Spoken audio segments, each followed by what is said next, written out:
এখন আমি রান্না করে নেব পাটালি গুড় দিয়ে পায়েস। তার জন্য ওভেনে একটা হাঁড়ি বসিয়ে দিয়ে দিয়েছি 1.5 কিলো লিকুইড দুধ।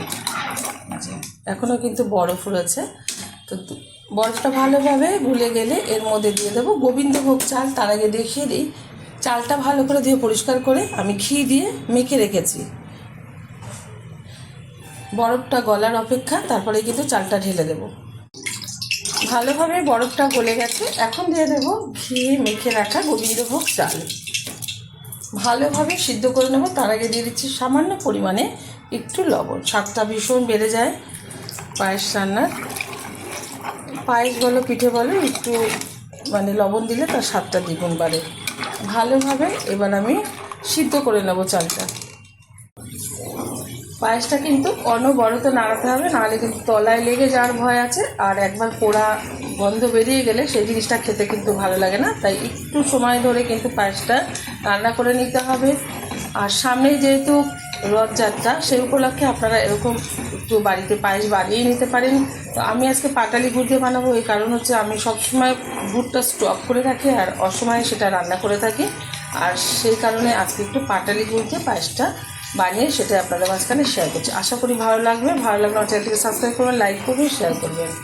চালটা আরও বেশিক্ষণ ধরে ফুটিয়ে নিয়ে সিদ্ধ করে নিচ্ছি। এখনও কিন্তু পুরো সিদ্ধ হয়নি। চালটা খুব ভালোভাবে সিদ্ধ হয়ে গেছে। আর এদিকে কিন্তু দুধটাও অনেকটা ঘন হয়ে গেছে। আর এদিকে আমি দেখিয়ে দিচ্ছি, এই যে পাটালি গুড়টা এই যে গলে গেছে। আমি এটা কিন্তু স্টক করে রেখেছি, আরও আছে। তো এখান থেকে তুলে নিয়ে তারপরে আমি হাঁড়ির মধ্যে ঢেলে দেবো। পরিমাণ মতো কিন্তু আমি গুড়টা এই যে দিয়ে দিচ্ছি হাঁড়ির মধ্যে। কেউ কম বেশি খেয়ে থাকে, সেই অনুযায়ী কিন্তু এখানে গুড়টা দিতে হবে। অনেকটা পরিমাণে আমি গুড় দিয়েছি, যদি লাগে চেক করে পরে দেবো। আগে আমি একটু নাড়িয়ে দিচ্ছি গুড়টা দেওয়ার পরে পায়েসটা।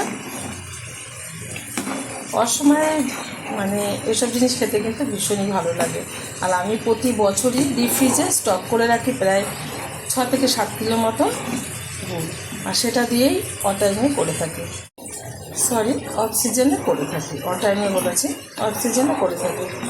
তো আর 3 থেকে 4 দিন পরেই কিন্তু রথ, সেই কারণে একটু বানিয়ে নিলাম আপনাদের জন্য স্পেশাল বন্ধুরা।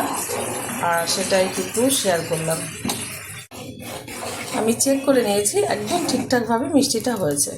আপনারা যদি এর থেকে বেশি খেতে চান দিতে পারেন, যে যেরকম মিষ্টি খেয়ে থাকে আগেই বলেছি। আর এটা কিন্তু অনবরত এখন নাড়াতে হবে, যেহেতু গুড় দেওয়া হয়ে গেছে। নাহলে কিন্তু না নাড়ালে তলায় লেগে যাওয়ার ভয় আছে। এখন দিয়ে দেবো এখানে 4টে এলাচ। আমি কিন্তু থেতো করিনি, গোটাই এলাচ ব্যবহার করলাম। দিয়ে দিচ্ছি একটু ঘি, স্বাদটা ভীষণ ভালো আসবে। এবার নাড়িয়ে নেব। পায়েস কিন্তু অনেকে ঘনত্বটা বেশি করে, অনেকে মিডিয়াম করে, বা অনেকে পাতলা করে। তো আমি মিডিয়াম রাখবো। আর একটু ফুটিয়ে নিতে হবে। পায়েসটা কিন্তু হয়ে গেছে, ঘনত্বটা ঠিক এরকম রাখছি আমি। আপনারা যদি এর থেকে টাইট করতে চান আর একটু আপনারা জ্বালিয়ে নিতে পারেন। এই অবস্থাতে ওভেনটা বন্ধ করে দিচ্ছি। এখন ওভেন থেকে নামিয়ে এটা ঠান্ডা করার পর তারপরে কিন্তু আমি সার্ভ করব 1 থেকে 1.5 ঘন্টা বাদে। আপনারা অবশ্যই ট্রাই করবেন।